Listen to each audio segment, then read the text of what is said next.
دور ایک چھوٹا سا گاؤں ہے، وہاں ایک جوان ہے جس کا نام حضرت وہب بن عبداللہ کلبی ہے۔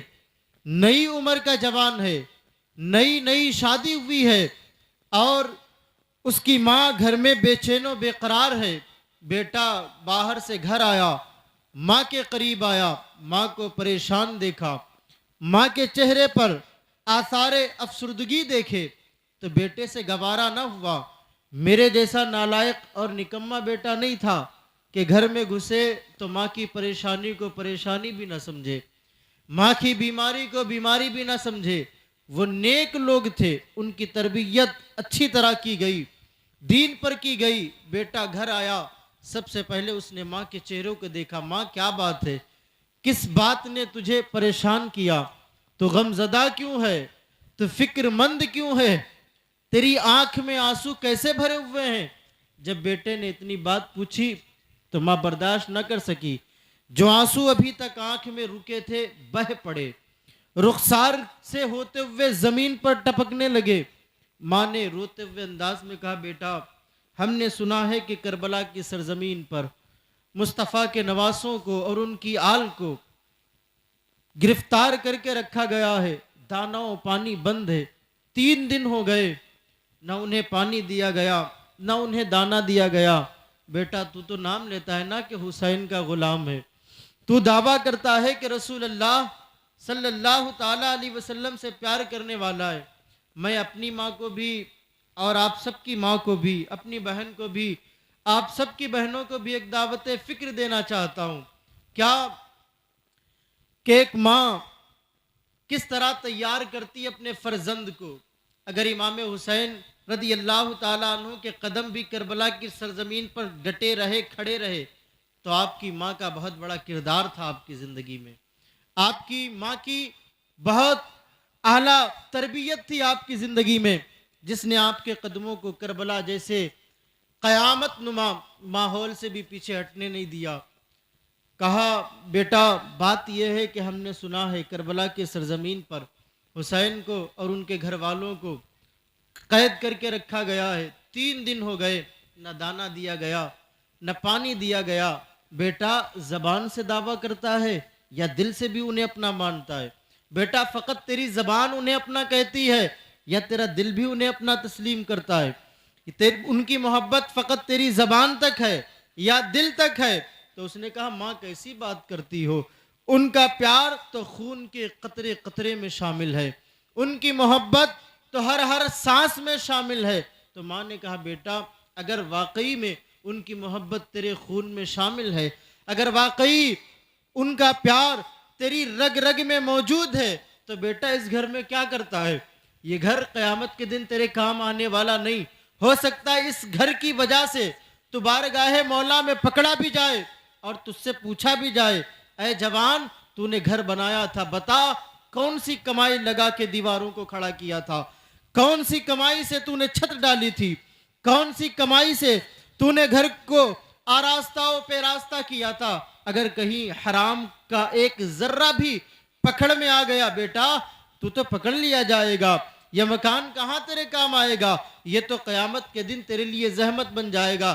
بیٹا اگر واقعی ان سے اتنا پیار ہے تو میری ایک خواہش ہے، میری ایک تمنا ہے، میری ایک آرزو ہے۔ بیٹے نے کہا، ماں تو بتا کیا تیری آرزو ہے، تو حکم کر کیا چاہتی ہے؟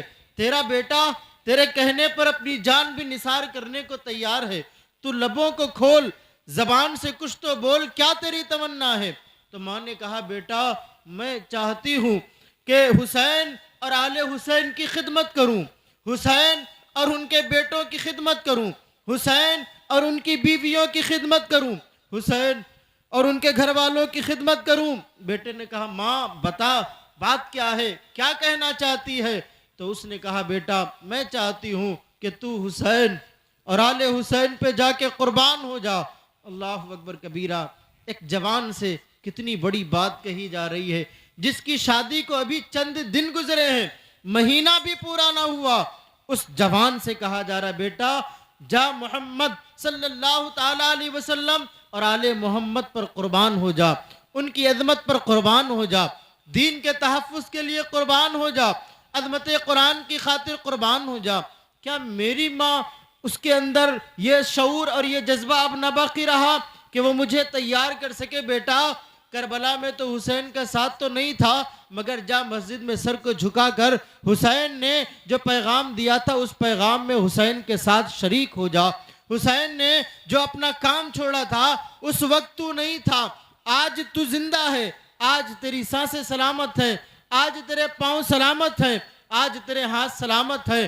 حسین نے سر کو کٹایا سجدے میں، تو اس وقت نہیں تھا، آج ہے. حسین نے سر کٹا کے جس نماز کو بچایا تھا، جا تو اس نماز کو مضبوطی سے تھام لے. کہ آج میری ماں مجھے اس طرح سے نہیں کہہ سکتی اے بیٹا حسین کے ساتھ تو کربلا میں ہوتا تو میں تجھے بھیجتی کہ جا حسین کے ساتھیوں کے ساتھ تو بھی حسین کے قدموں پہ قربان ہو جا. مگر وہ دور آج نہیں ہے، کربلا آج نہیں ہے، مگر اتنی تو غیرت باقی ہونا چاہیے تھی میری ماں کے سینے میں کہ میری ماں مجھ سے کہتی، میری بہنیں مجھ سے کہتی، اگر میں جا کے بستر پہ سویا ہوتا، اگر جا کے میں نیند کا بہانہ لے کے اپنے بستر پہ لیٹا ہوتا تو میری ماں سے برداشت نہ ہوتا، میری بہن سے برداشت نہ ہوتا. وہ جا کے مجھے جھجوڑتی اور کہتی اے بھائی بتا تو زیادہ اچھا بھائی ہے کہ زینب کا بھائی حسین زیادہ اچھا تھا. میری ماں جھنجھوڑتی اور مجھ سے کہتی اے بیٹے بتا تو زیادہ اچھا بیٹا ہے کہ فاطمہ کا لال حسین زیادہ اچھا بیٹا تھا. کاش میری ماں جھنجھوڑتی مجھے اور کہتی اٹھ، سونے کے لیے اور بہت سی راتیں آئیں گی، آرام کرنے کے لیے اور بہت زندگی باقی ہے، سونے کے لیے اور بہت راتیں آئیں گی. آج جاگ لے ذکر حسین کی محفل میں، آج جاگ لے ذکر حسین کی انجمن میں. ہو سکتا ہے امام حسین تجھے بھی کربلا کے ساتھیوں میں اپنا غلام تسلیم کر لیں، ہو سکتا ہے حسین تجھے بھی اپنے غلاموں میں قبول کر لیں، مگر وہ غیرت باقی کہاں رہی، وہ حوصلہ اور جذبہ باقی کہاں رہا. باپ جا کے وہ خود بستر پہ سو گیا، بیٹا جا کے خود بستر پہ سو گیا، تو باپ جب خود سویا ہے وہ بیٹے کو کم میدان میں بھیجے گا. اور تاریخ ہمیشہ شاہد رہی ہے کہ اسلام کی خاطر اور اسلام کی بقا کی خاطر جب عورتوں کے سامنے وقت پڑا، خواتین امت کے سامنے وقت پڑا، تو خواتین نے کانوں کے زیور سے لے کر پاؤں کے زیورات تک سب کچھ انہوں نے دین کی راہوں میں قربان کر دیے. اور حضرت اسماء 4 بیٹے اللہ تعالیٰ نے دیے، باپ انتقال کر گیا ان کا، بیوہ عورت نے جوانی میں دوسرا نکاح نہیں کیا، اپنے بیٹوں کی خاطر بیٹوں کو پالا، دوسروں کے گھروں کے برتن مانج کر، دوسروں کے گھروں میں جھاڑو لگا کر، اسے جو اجرت ملتی تھی ان سے اپنی اولاد کو کھلاتی تھی، پلاتی تھی. جب وہ اولاد جوان ہو گئی اور وہ اپنے پیروں پر چلنے کے قابل ہو گئے، جب ان کے بازوؤں میں قوت آ گئی تو ایک دن ماں نے اپنے بیٹوں کو سامنے بٹھایا اور کہا اے میرے شہزادوں، اے میرے بیٹوں، دیکھو میں نے تمہیں بغیر باپ کے پالا ہے، تمہارے باپ کا انتقال تمہارے پیدائش کے وقت ہی ہو گیا تھا، میں بیوہ تھی اور بیوہ ہوں، بیوہ ہو کر بھی میں نے تمہیں پالا ہے، تمہیں کھلایا ہے، تمہیں پلایا ہے. میرا باپ بھی ختم ہو چکا، میری ماں بھی اس دنیا میں نہیں ہے، میرے میکے کا ایک فرد بھی زمین پر نہیں ہے جو آ کر میری مدد کرتا تمہاری پرورش میں، جو آ کر مجھے کچھ دے جاتا تمہیں پالنے کے لیے.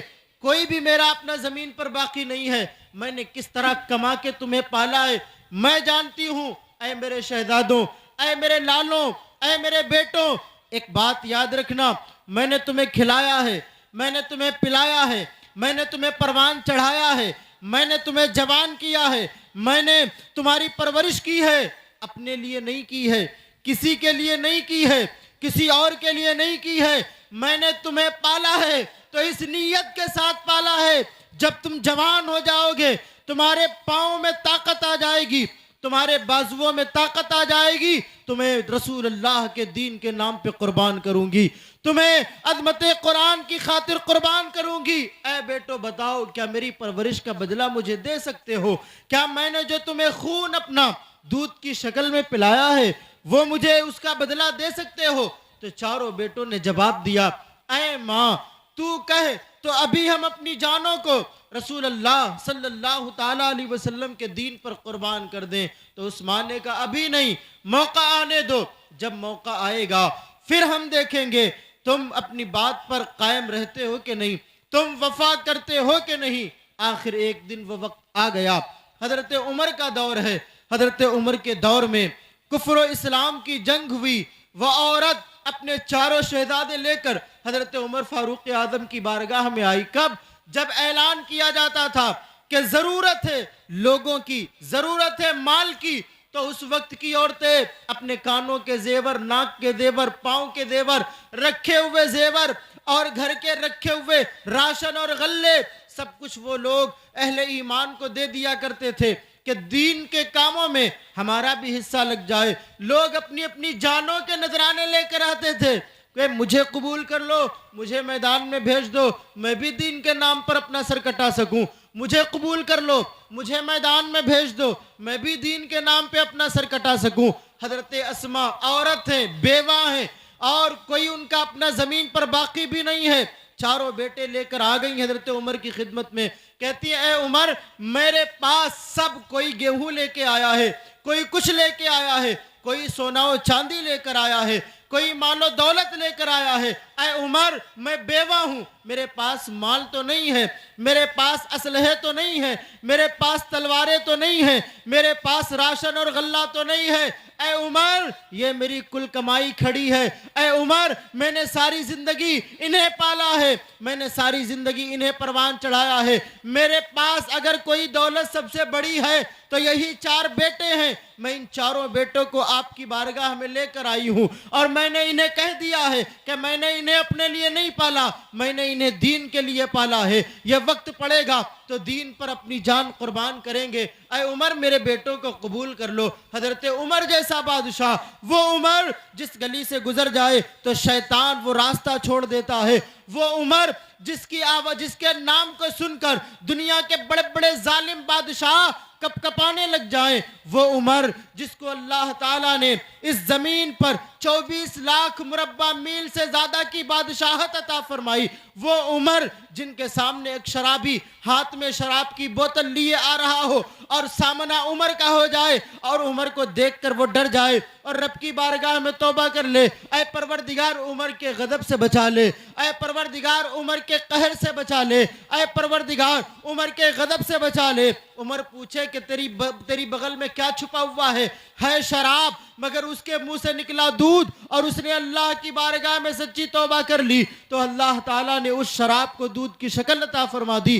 وہ عمر اس عورت کی بات کو سن کر بیٹھے تھے, کھڑے ہو گئے, کہنے لگے عورت کیا کہتی ہے, 4 بیٹے لے کر آ گئی. ہاں 4 بیٹے لے کر آ گئی. تجھے پتا ہے جب یہ میدان میں جائیں گے تو کس کا تیر کہاں لگے, کس کی تلوار ان کے جسم کی ان کے جسم کا کون سا حصہ ان کے جسم سے جدا کر دے, کیا تو دیکھ سکتی ہے؟ اس نے کہا میں یہ تو دیکھ سکتی ہوں کہ میرے بیٹے کا ہاتھ کٹ رہا ہے, میں یہ تو دیکھ سکتی ہوں کہ میرے بیٹے کا پاؤں کٹ رہا ہے, میں یہ تو دیکھنا برداشت کر سکتی ہوں کہ میرے بیٹوں کی آنکھیں باہر نکل آئیں, مگر یہ کبھی برداشت نہیں کر سکتی کہ رسول اللہ کے دین پر وقت پڑے اور میرے بیٹے گھروں میں آرام سے بیٹھے رہے, میں اپنے گھر میں سکون سے سوتی رہوں, یہ مجھ سے کبھی برداشت نہیں ہوگا. حضرت عمر فاروق اعظم نے سمجھایا, 1 کو دے دو, 3 کو تم رکھ لو, اور آگے کبھی وقت پڑے گا تو دے دینا.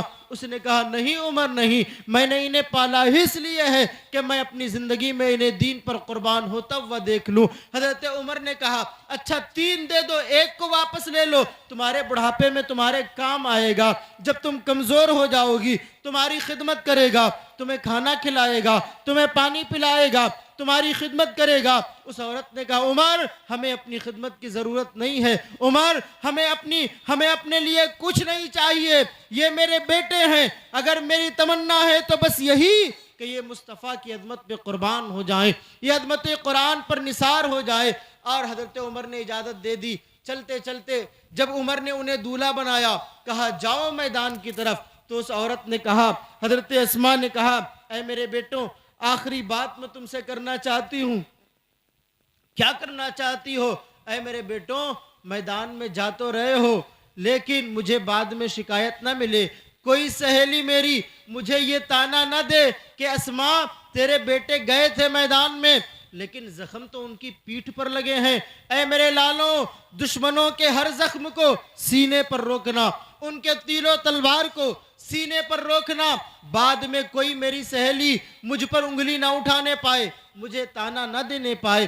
یہ بھی ایک سیرت رہی ہے میری ماں اور بہنوں کی. مگر آج عالم کیا ہو گیا، ہم حسین کا نام زبان سے لیتے ہیں مگر ذکر حسین میں بیٹھنے کو تیار نہیں ہیں.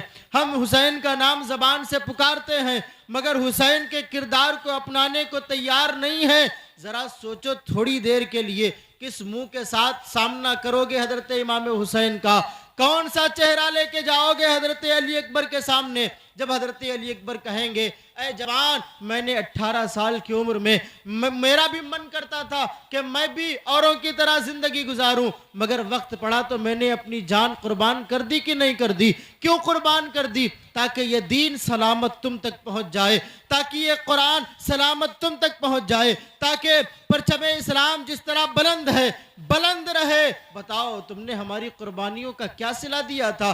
ایک رات تم سے ہمارے ذکر کی محفل میں نہیں بیٹھا گیا اور ہم نے تمہارے لیے اپنی گردن کٹا دی، اور تم نے ہماری محبت کا کیا صلہ دیا کہ تمہیں بستر یاد آتا رہا.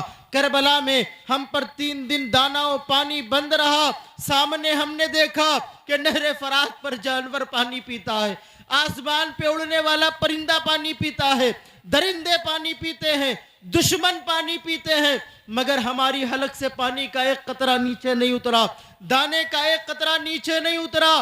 اور تم نے ہماری قربانی کا یہ صلہ دیا کہ تم نے زبان سے تو کہا حسین ہم تمہارے ساتھ ہیں. ارے زبان سے تو کوفیوں نے بھی کہا تھا حسین ہم تمہارے ساتھ ہیں. جب حضرت امام حسین مکہ سے چلے کوفے کی جانب تو راستے میں فرزدق شاعر نام کا ایک شخص آپ سے ملا. آپ نے اس سے پوچھا اے انسان تو کوفے سے آ رہا ہے؟ ہاں کوفے سے آ رہا ہوں، بتا کوفے کے لوگوں کا حال کیا ہے؟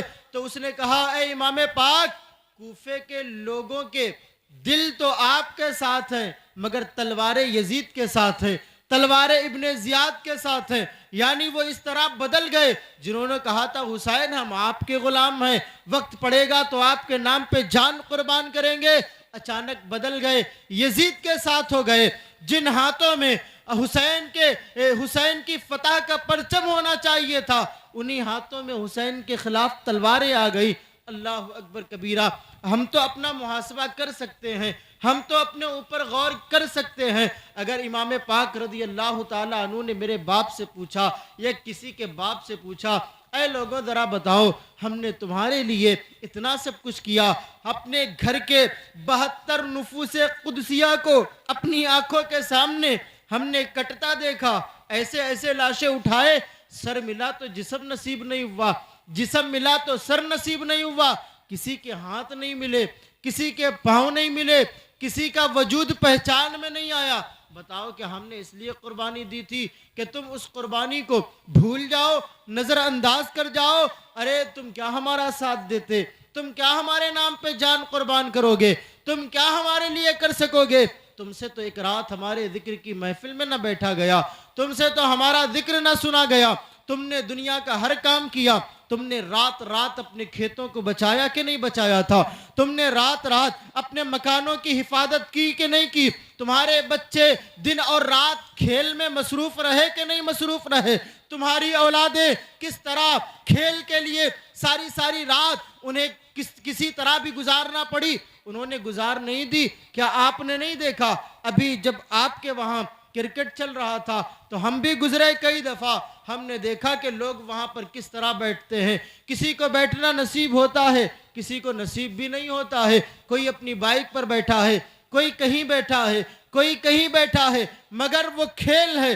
کھیل کو دیکھنے کے لیے نہ اس سے کوئی لینا ہے نہ اس میں کچھ دیکھنا ہے، مگر اس کھیل کے لیے آپ کی اولاد جاگی نہیں رات کے 3 بجے تک. آپ کے بیٹے، آپ کے بھتیجے، آپ کے گھر کے لوگ کیا جاگے نہیں رات کے 2 بجے تک؟ ذکر حسین کی محفل میں جاگنے کے لیے مصیبت آ گئی، ذکر حسین کی محفل میں بیٹھنے کے لیے مصیبت آ گئی. اگر ایسے ہی انتقال ہو گیا اور پوچھ لیا امام حسین نے ارے آج تمہیں احساس نہیں ہوتا، آج ہمیں احساس نہیں ہوتا، کل تو ہم دیکھیں گے جب موت کا فرشتہ آئے گا اس وقت تو ہم دیکھیں گے ہم نے کیا کمایا اور کیا گوایا. اس وقت ہم معافی مانگنا چاہیں گے, روک دیا جائے گا جھوٹا ہے, یہ کتنا کم بخت ہے. اس کو بتایا گیا, اس کو دکھایا گیا, اس کو سمجھایا گیا, اسے سنایا گیا, مگر یہ تھا کہ بدلنے کو تیار نہیں تھا. اب توبہ کرنا چاہتا ہے. کیوں کرنا چاہتا ہے؟ تو نے اب اپنا انجام دیکھ لیا ہے, تو نے اب آنے والی منزلوں کو ملاحظہ کر لیا ہے, اسی وجہ سے توبہ کرنا چاہتا ہے. جا, اب تیری کوئی توبہ قبول نہیں کی جاتی. جا, اب تجھے کوئی معافی نہیں دی جاتی. بتاؤ اگر ایسا ہمارے ساتھ ہو گیا تو ہمارا انجام کیا ہوگا؟ اگر ایسا ہمارے ساتھ مرحلہ پیش آ گیا تو بتاؤ قبر کے عذاب کو برداشت کرنے کی ہمت ہے کسی میں؟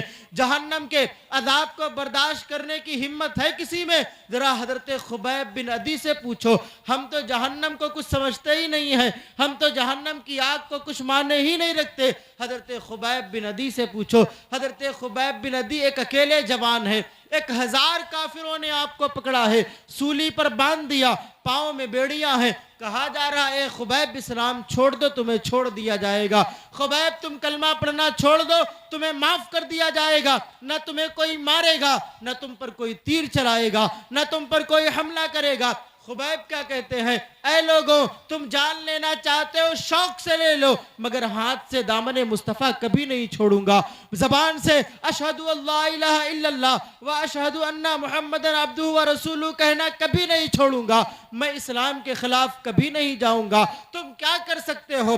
جان ہی تو لے سکتے ہو. ارے میری تو یہ تمنا ہے کہ اللہ مجھے پیدا کرے, پھر کوئی مجھے اللہ کے نام پر مارے, پھر اللہ مجھے پیدا کرے, پھر کوئی مجھے اللہ کے نام پر مارے, پھر اللہ مجھے پیدا کرے. اسی طرح اگر 70 مرتبہ میں پیدا کیا جاؤں, 70 مرتبہ میں اللہ کے نام پر کٹ مرنے کو تیار ہوں. میں اسلام کو کبھی نہیں چھوڑ سکتا, میں دامن قرآن کو کبھی نہیں چھوڑ سکتا. ان لوگوں نے کہا یہ ایسے نہیں مانے گا, اب اس پر دور کھڑے ہو کر تیروں کے نشانے لگاؤ. حضرات گرامی, کسی کے وجود میں ایک سوئی چبھوئی جائے, اس سوئی کا بھی درد انسان کے وجود کو ہوگا. پھر جس پر دور کھڑے ہو کر تیر برسائے جائیں اس کے جسم کو کتنا درد ہوتا ہوگا, اس کے جسم کو کتنی تکلیف ہوتی ہوگی, اس کے جسم کو کتنی اذیت ہوتی ہوگی. مگر انہیں پتا تھا کہ یہ دنیا کا درد تو ختم ہو جائے گا. کب؟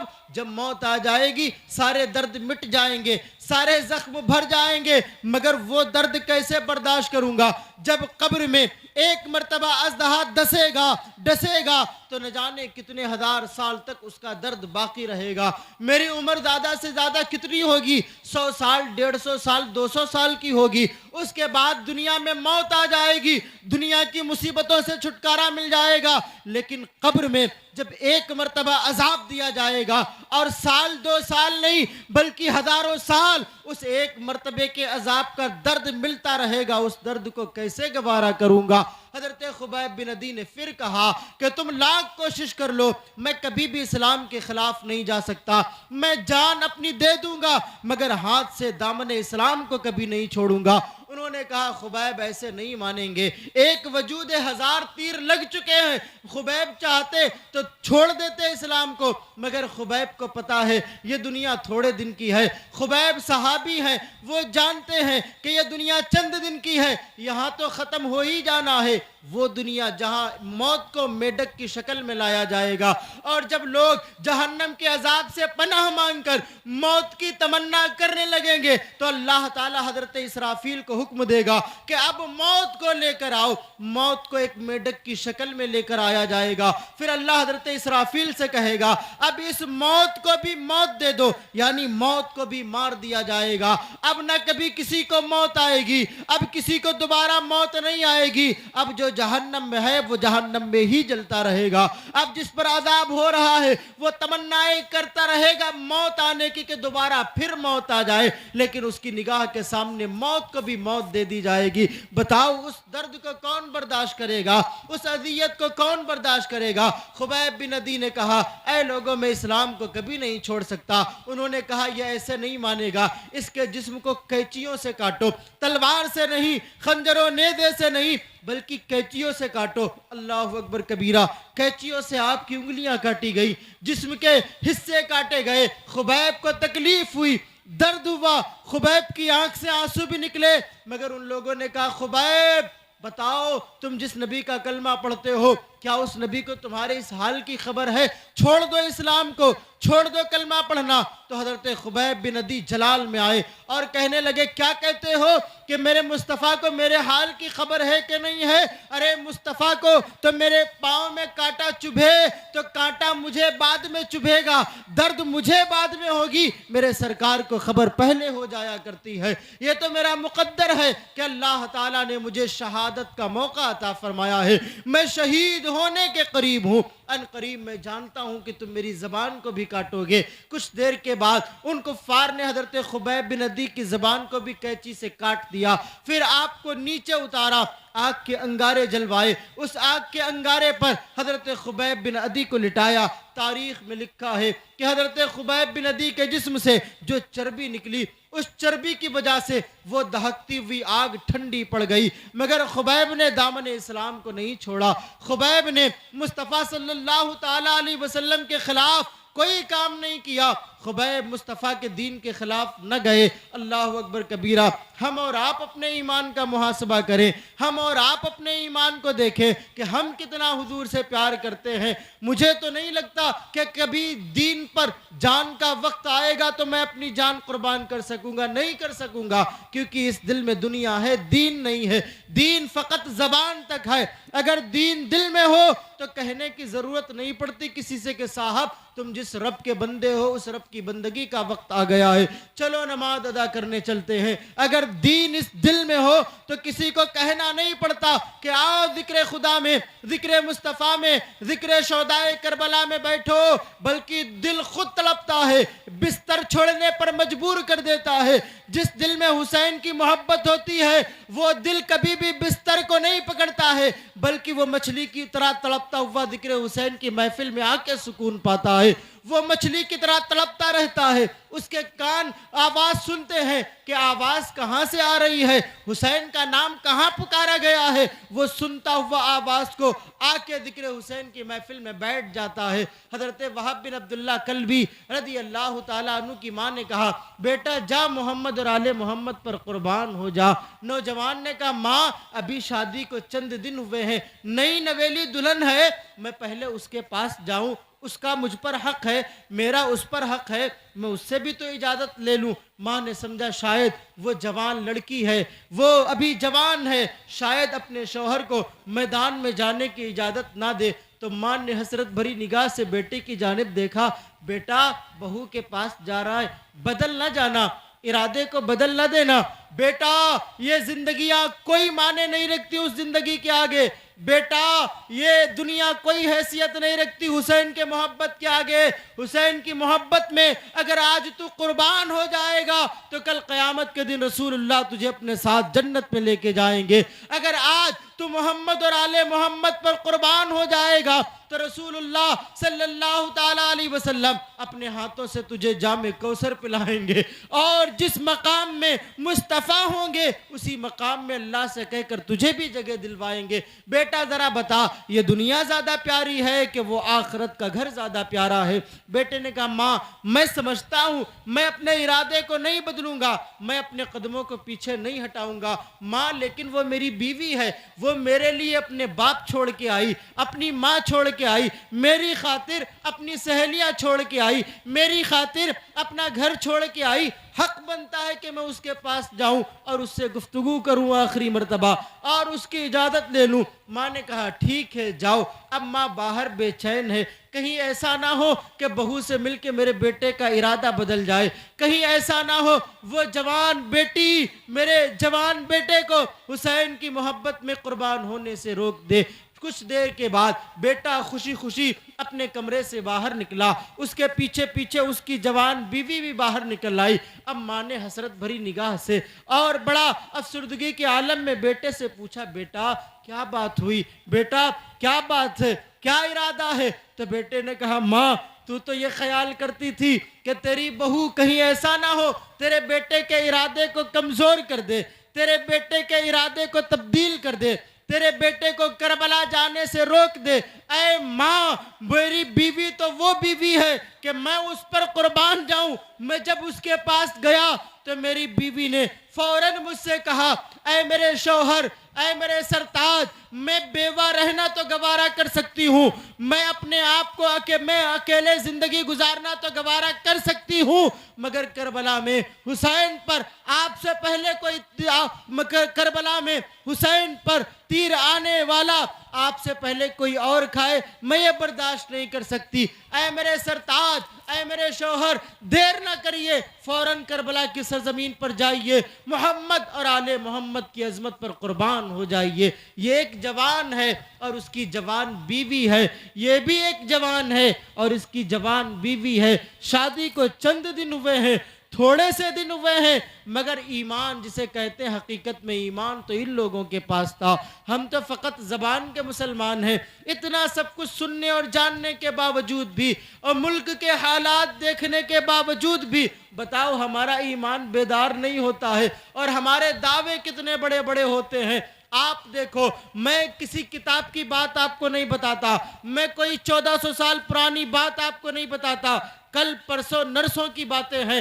آپ نے دیکھا کہ آپ کی مسجدوں کو کس طرح گرا دیا گیا، آپ کے مدرسوں کو کس طرح بلڈوز کر دیا گیا، آپ کی بہنوں کو کس طرح مرتد بنایا گیا اور بنایا جا رہا ہے۔ بتاؤ کہ آپ کا ایمان بیدار ہوا؟ بتاؤ کہ آپ کے اندر ایمانی جوش بیدار ہوا؟ نہیں بیدار ہوا۔ آپ نے خبریں پڑھی کہ فلاں کی بیٹی مرتد ہو گئی، فلاں کی بیٹی مرتد ہو گئی، فلاں کی بیٹی مرتد ہو گئی۔ کیا آپ کے اندر ایمان بیدار ہوا؟ کہ آپ کو کربلا کا حسین یاد آیا کہ چلو وہ جو ہو گیا ہو گیا، اب میں بھی کچھ دین کے لیے کرتا ہوں، میں اپنی بہنوں کو کافر ہونے سے بچاؤں گا، میں اپنی بہنوں کو مشرکہ ہونے سے بچاؤں گا، میں اپنی بہنوں کو ان کی حفاظت کروں گا، ان کی عزتوں کی حفاظت کروں گا۔ مسجدیں گرا دی گئیں، بتاؤ کس کا ایمان بیدار ہوا؟ کس کا خون ابلا؟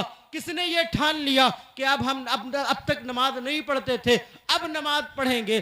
آپ دیکھ لیجئے، ریسرچ کریے، وہی مسجدیں بلڈوز کی گئیں جن میں مسلمانوں نے جانا چھوڑ دیا، جن کو مسلمانوں نے نماز سے سجدوں سے محروم کر دیا۔ جب کوئی ان کا پرسان حال نہ رہا، جب کوئی ان مسجدوں میں سجدہ کرنے والا نہ رہا، ان مسجدوں کو گرا دیا گیا۔ اتنا یاد رکھنا، یہ مت سمجھنا کہ ہم سے پوچھا نہیں جائے گا، ہم سے کوئی سوال نہیں کیا جائے گا۔ قیامت کے دن ہم سے پوچھا جائے گا کہ مسجدیں گرائی گئی تھی، انہیں مسمار کیا گیا تھا، انہیں شہید کیا گیا تھا، بتاؤ تم نے کیا کیا تھا؟ بتاؤ تمہارا ایمان بیدار ہوا تھا کہ نہیں بیدار ہوا تھا؟ بتاؤ تم نے اللہ کی بارگاہ میں توبہ کی تھی کہ نہیں توبہ کی تھی؟ تم کیا قیامت دیکھنا چاہتے ہو؟ تم کون سا وہ واقعہ دیکھنا چاہتے ہو جس کے بعد سمجھتے ہو کہ ہم بدل جائیں گے؟ کیا یہ چاہتے ہو کہ زمین جگہ جگہ پھٹنے لگے؟ کیا یہ چاہتے ہو کہ آسمان پتھر برسانے لگے؟ کیا یہ چاہتے ہو کہ ساری زمین پر آگ لگا دی جائے؟ کیا چاہتے ہیں آخر ہم کہ اگر ہم پر پتھر برسیں گے تب ہم توبہ قبول کریں گے؟ جس طرح نوح علیہ السلام کی قوم تھوڑے سے گناہوں کی وجہ سے بندر کی شکل میں تبدیل کر دی گئی، کیا ہم بھی ویسے ہی بننا چاہتے ہیں کہ جب کچھ لوگ بندر کی شکل بننے لگ جائیں گے تو ہم توبہ کرنے والے بن جائیں گے، تب ہم نمازی بنیں گے، تب ہم دیندار بنیں گے، تب ہم ایمان والے بنیں گے؟ ارے خدا کا شکر ادا کرو کہ خدا نے مصطفیٰ کے صدقے اس امت پر اتنا رحم کیا ہے کہ آسمان سے پتھر نہیں برستے، زمین جگہ جگہ پھٹتی نہیں ہے اور زمین پر آگ نہیں پھیلتی ہے، اور ہماری شکلیں ابھی سلامت ہے، بگڑتی نہیں ہے۔ یہ کسی اور کا احسان نہیں ہے، یہ آمنہ کے لال مدینے کے تاجدار کا احسان ہے کہ ان کے صدقے اللہ تعالیٰ نے ہم پر کرم کیا ہے اور ہمیں اتنی اس نے رعایت دی ہے، ہمیں اس نے اتنی مہلت دی ہے۔ اگر اس کے باوجود نہیں سنبھلتے ہو تو پھر بتاؤ ایمان کا ایک ذرہ بھی باقی دل میں نہیں رہ گیا۔ ذرہ جسے کہتے ہیں، ذرہ بھی بڑا ہوتا ہے۔ آپ نے تنکا دیکھا ہے، تنکا بھی بہت بڑا ہوتا ہے۔ اس تنکے کے کروڑوں حصے کیے جائیں، ان کروڑوں حصوں میں جو ایک حصہ ہوگا، اس حصے بھر کا بھی ایمان ہمارے سینے میں نہیں بچا۔ اگر بچا ہوتا، جہاں ہمارے کانوں نے سنا، جہاں ہماری آنکھوں نے دیکھا کہ فلاں جگہ کی مسجد شہید کر دی گئی صرف اس وجہ سے کہ اس کا کوئی پرسان حال نہ تھا، تو ہم نمازی بن جاتے، ہم سجدے کرنے والے بن جاتے. اور جب ہم نمازیں پڑھتے اور کبھی ایسا موقع آتا تو مسجد شہید ہو اس سے پہلے ہم اپنے آپ کو شہید کرنے کے لیے تیار ہو جاتے، ہم اپنے آپ کو قربان کرنے کے لیے تیار ہو جاتے. روح حسین خوش ہو جاتی، روح علی اکبر خوش ہو جاتی، روح علی اصغر خوش ہو جاتی کہ جس طرح ہمارے زمانے میں وقت پڑا تھا کہ تلواروں کے ذریعے ہم نے اپنے نذرانے اللہ کی بارگاہ میں پیش کیے، آج میرے نانا کی امت نے مسجد کو بچانے کے لیے اپنی جانیں قربان کی ہیں. آج میرے نانا کی امت کے جوانوں نے مدرسوں کی عزتوں کے تحفظ کی خاطر اپنے جانوں کے نذرانے پیش کیے ہیں. گواہ ہو جاتی روح حسین.